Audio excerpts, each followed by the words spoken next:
Singing is a beautiful disease. That's uncurable. That's not going to happen. Stop singing. Right. I don't care where I'm at, as long as I'm alive.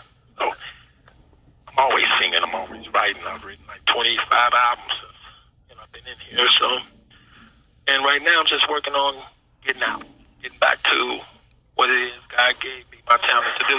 Said I know that it's somebody's birthday tonight somewhere. I know one thing for sure. I'm gonna put on my dancing shoes. So, as you can hear, voice is still good. But we got to bring April and Patricia right now. April Smith, Patricia Dillard, welcome to TMZ Live. Hi. Hey, guys. You were feeling that. Yes. It's R. Kelly. Well, okay, and that we got a million questions. I want to start with, he's in a federal prison. It is really hard to get in touch with a federal prisoner, much less do a podcast with them. How did this happen? It's simple. I mean, there's no difficult way.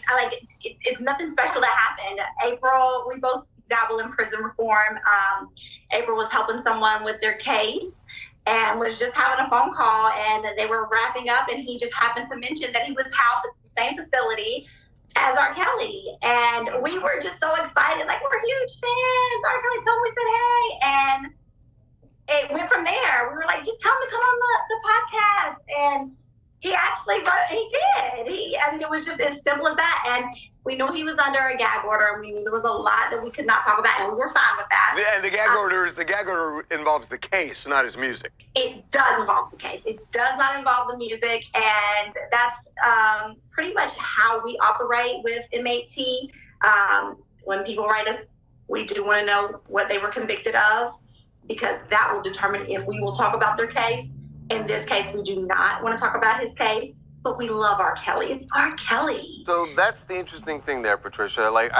No one would ever, and no journalist would say, how can you talk to R. Kelly? But I was wondering if any of the reaction you got was that, yes, you're listening to his music and enjoying his singing, but you're overlooking the fact that he was convicted and is doing time for some very horrible crimes that were committed against violating women. the Mann Act, involving minors, pretty serious stuff. Trust me, guys, we sat down and deliberated this as a family. And I say family because we're childhood friends. So we literally sat down and we talked through everything. We're mothers.